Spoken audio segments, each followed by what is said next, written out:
Herkese selam arkadaşlar. Son durum videolarında Pepe'yi bir inceleyelim dedik. Pepe'deki son durum nedir? Haftalık, günlük yapılar ne durumda? 50 günlük ve 200 günlük ortalamalarımızın altında mı üstünde mi? Bu çeşit son durum videoları çekiyorum biliyorsunuz. Bunların içine Pepe'yi de kattım. Genelde meme coinleri pek baktığım söylenemez ama Pepe'yi önümüzdeki dönem için 2024 dönemi için Swing Trade sepetine attım.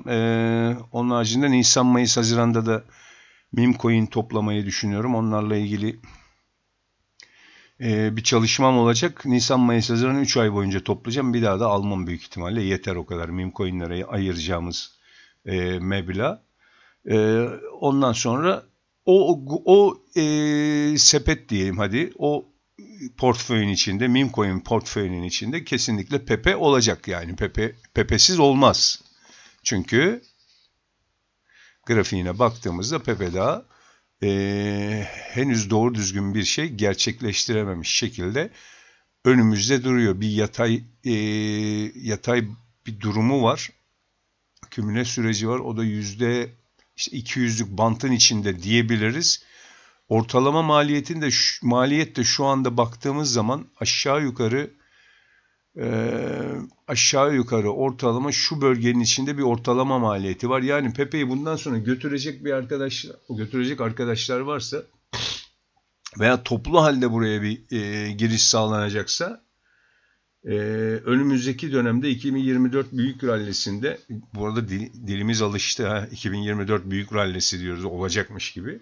Öyle bir şeyin garantisi yok. Eğer olursa 2024'te büyük rally, Pepe'yi toplayan arkadaşlar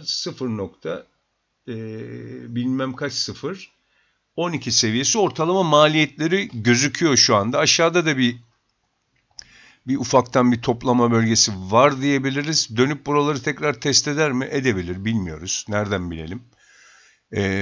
Değil mi? Birazcık meşakkatli olabilir. Şimdiden söyleyeyim. Yani bir FTM gibi, ne bileyim bir Filecoin gibi, Avax gibi net fikir vermeyebilir bize Pepe. Ama olsun, ben o riski göze alıyorum Pepe'de. Pepe'nin de çünkü günü geldiğinde bir trende girip o trendi de sonuna kadar bizi gayet güzel noktalara götürme potansiyeli olduğunu düşünüyorum. Zaten riskli konumda görüyorum swing trade için, ama riskli olmayan bir sürü enstrüman var. Onlar da birbirini absorbe edecek zaten. Swing trade sepetinin maksadı da ondan ibaret. Değil mi? Kazananlar kazanamayanlara yardım edecek yani. Bizim swing trade sepetinde. Şimdi hemen bakalım 50 günlüğün üzerine yeni bir ama günlük kapanış bakacağız. Kusura bakmayın. Normalde ben 2 saatlik, 4 saatlik kapanışla hareket ediyorum ama bu tip yayınlarda, kayıtlarda veya canlı yayınlarda günlük grafiğin altındaki herhangi bir zaman diliminde bakmıyorum arkadaşlar. Daha geniş açıdan bakmayı bu yüzden seviyorum. Sen kendin bilirsin. Ben genelde enstrümanın karakter yapısına göre bazen saatlik kapanışlara da odaklanabiliyorum. Ama genelde 2 saatlik kapanışlar benim için yeterlidir. 2 saatlik kapanışlara daha çok güveniyorum. Bu tip şeyde bant üstünde, bant altında kapanışlarla alakalı olarak. Şu anki 200 günün üzerine bakalım, bu akşam 3 itibariyle kapanış yapacak mı? 3 itibariyle kapanış yaparsa 200 günlük stratejisini kullanıyorsan alacaksın. Bu kadar basit, ama her zaman söylüyorum, bu tek bir enstrümanla sınırlandırılamaz bir strateji. En az 7-8 enstrümanı bu portföyün içine atman lazım. Kullandığım bu strateji portföyünün içinde mutlaka en az 7-8 enstrüman olmalı ve onları çok iyi tanıyor olman lazım. Karakterlerini biliyor olman lazım. Ona göre seçim yapman lazım. Yani o çok önemli. Piyasayı tanıman, işlem açtığın enstrümanı bir şekilde çok iyi tanıman gerekiyor. İnciğini, cinciğini, bir dakikalığından aylık, 3 aylık grafiğine kadar hepsini analiz etmen gerekiyor. Teker teker marjları görmen gerekiyor. Yani sen şimdi günlük grafikte bakıyoruz değil mi? Günlük grafikte baktığın zaman burada haftalık ve aylığı da çözmüş olman gerekiyor. Buradan döndün dakikalık grafiğe göre açtın bakıyorsun. Kesinlikle günlük, haftalık, aylık grafiğin de nerede olduğunu biliyor olman gerekiyor. Öyle şey yok, öyle bir dünya yok yani. Aldım sattım, P&L havalarda uçuşsun. Ben hep kazanıyorum. Öyle bir dünya yok. Bizde olmadı yani. Biz hep para kazanmak, hayatımız boyunca para kazanacaksak hep kanırtarak kazandık arkadaşlar. Hiçbir zaman kolay kazanamadım ben. Kendi adıma söyleyeyim. Canımı dişime taktım para kazanabilmek için diyeyim. Kolay para hiçbir yerde yok. Burada öyle. Hiç yok. Yani öyle bir dünya yok yani. Ne yapıyorsun? Bitcoin oynuyorum. Candy Crush sanki oynuyor telefonunda. Öyle bakıyor birçoğu piyasaya biliyorsun. Ne yapıyorsun? Ben Bitcoin oynuyorum. Ne oldu peki? Kazandın mı? Bitcoin oynuyorsun. Güzel. 10.000 dolar yatırdım. 10.000 dolar kazandım. Zaten böyle birbirini tetikleyen işlerle millet geliyor. Gelsin zaten. Biz istiyoruz. 2024'ün sonunda, 2025'in ortalarında herkes gelsin. Değil mi? Bu kadar sabreden, 2021'den beri böyle saçını başını yolan, ellerinde tırnak kalmayan arkadaşların gerçekten ödül varsa bu işin içinde gerçek ödülü onların alması gerekiyor çünkü. Son dakikada piyasaya geldim. Bitcoin oynuyorumcular değil. Bu piyasanın efendime söyleyeyim cefasını çekmiş, uykuları kaçmış. Efendime söyleyeyim parayı bitirmek üzere dururken tekrar para sokup maliyet yapmaya kalkmış. Yeni enstrümanlara yatırım yapma cesareti göstermiş. Arkadaşların bu önümüzdeki dönemde gerçekten onların kazanması gerekiyor. Bu kadar basit. 2 kere 2 4. Onlar kazansın zaten. Yani dünya üzerinde bir adil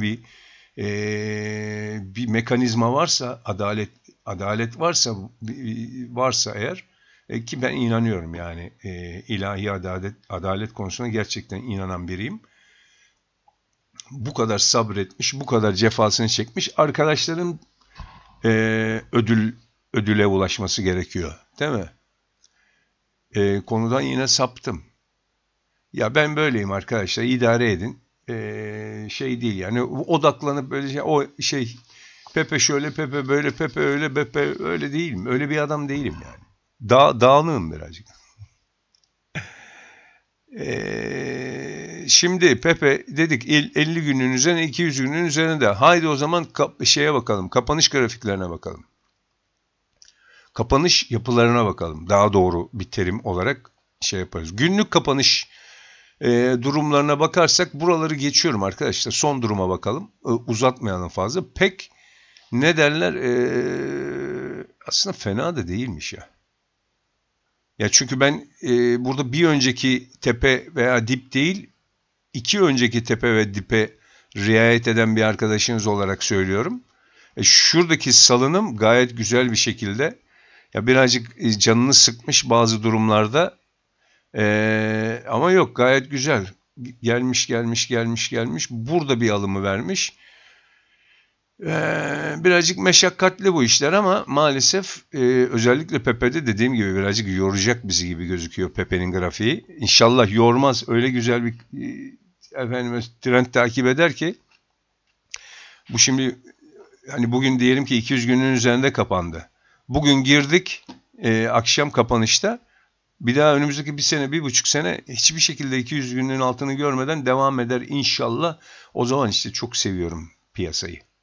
Çünkü tek işlem açmışım. Bir sene o işlemi taşıyorsun kârda düşünsene. Çok var arkadaşlar böyle örnek bu arada. Yani hisse senetlerinde, bu piyasalarda yani 200 günlük elzemdir arkadaşlar. İlk bakman gereken şeydir 200 günlük hareketli ortalama. 50 günlüğün de üzerinde Pepe şu anda problem yok demiştik. Günlük kırılım açısından bakıyoruz.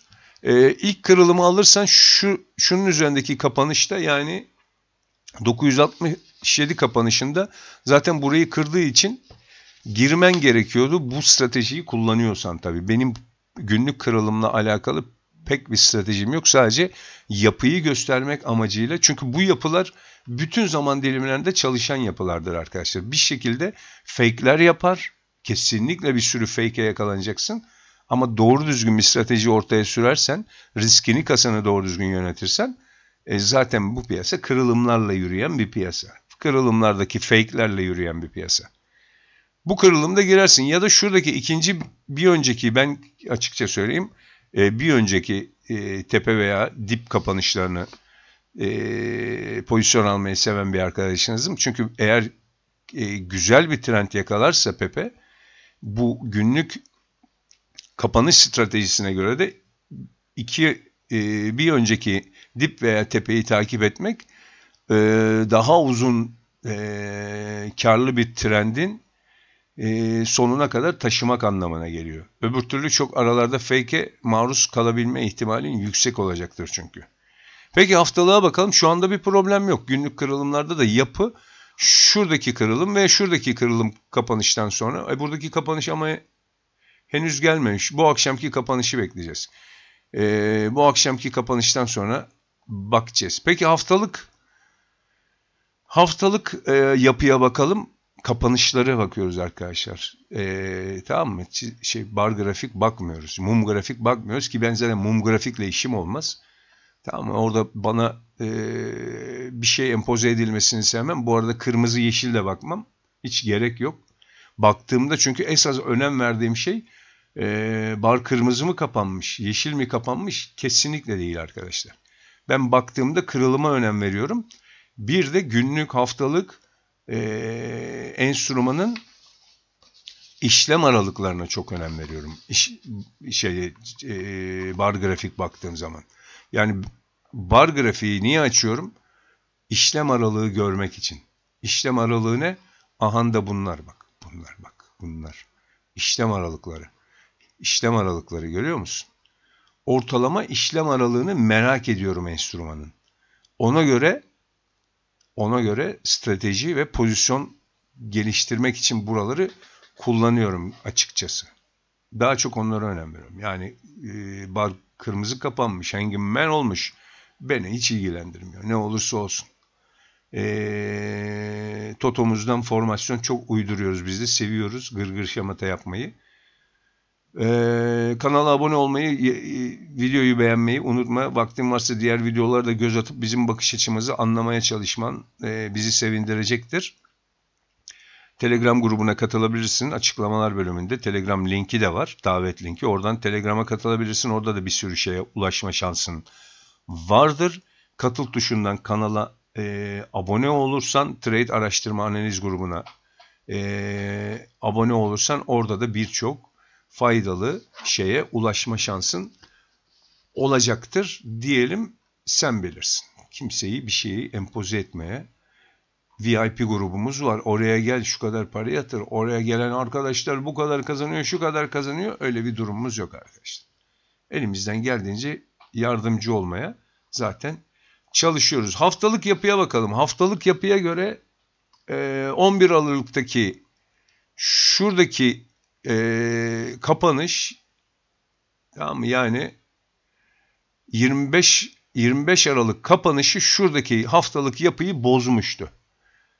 Bak günlüğe de birazcık uyuyor burası. Yani buradaki yapı bozulmaları. Bol fake yapacak gibi gözüküyor Pepe yalnız, açık söyleyeyim. Yani çok da güvenme yani. Umarım diyorum ki şey olmaz. Bir trendi yakalar, bizi yukarı götürür ama karakter açıdan birazcık riskli bir karaktere sahip bir enstrüman gibi gözüküyor şu anda. Çünkü bak fake'i var. Kapanışı gitmiş tepede yapmış. Gelmiş burada aşağıda kapanış yapmış. Her zaman söylüyorum, haftalık kapanışlara göre psikolojiyi anlamaya çalış. Buradan alayım, buradan satayım değil. Mahvolursun. Biz burada yapıyı anlamaya çalışıyoruz sadece. Yapı ne dedi burada? Şuradaki kapanışta shortingen dedi. Şu anki yapı ne? Shortingen'e devam. Haftalık yapıya baktığın zaman. Neyi istiyoruz haftalık yapıda? 12.04 üzerinde bu hafta sonunda bir kapanış gelirse yapı tekrar Lontingen'e döndü diyebiliriz. Orası da zaten 200 günün üzerinde bir kapanışı getirecektir. Swing trade'e aldığın zaman da burada zaten sabit bir stop çalışacak falan filan. Bir sürü detay var. Şu anki durum, bekliyoruz kapanış. Bu akşam için 200 günün üzerinde bir kapanış görürsek sevineceğiz. Yani şöyle diyeyim, short pozisyonlarım var ise Pepe'de onları long'a dönüştürmenin zamanı gelmiş gibi duruyor. 200 günün üzerindeki kapanıştan sonra bu akşamki kapanış önemli. Burada kapatamazsa eninde sonunda kapatacaktır zaten arkadaşlar. Yani ilelebet 200 günün altında öyle olanlar da var. Gerçi de Pepe'den ben ümitliyim ya. Meme coin daha doğru düzgün performansı da yok.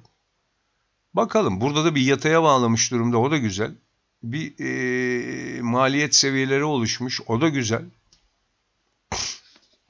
Takipteyiz hep beraber. İnşallah 2024 Allah hepimizin yolunu bahtını açık eylesin. Beraber yürüdük. Biz bu yollarda yapacağız. Sene sonunda durum değerlendirmesi yapacağız. Nasıl başlamıştık? Nasıl devam ettik? Nasıl sonuçlandırdık? Onu değerlendirmesini Allah ömür verirse hep beraber yapacağız. Son dakika, yine son dakika dedim. Son durum videoları devam edecek. Dediğim gibi Holo, APE, AVAX, FIL, GRT, FTM, Pepe, ENC, Sant üzerinden gideceğiz. Çok yoğun istek gelirse bazı enstrümanlarda ve bakacağım tabii onlardaki şeye, trend durumuna, yani işlem hacmi düşük, tahtası zayıf olan, trendi olmayan enstrümanlardan bahsetmiyorum.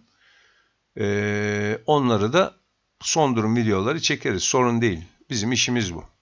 Kendinize iyi bakın. Sağlıcakla kalın. Görüşmek üzere.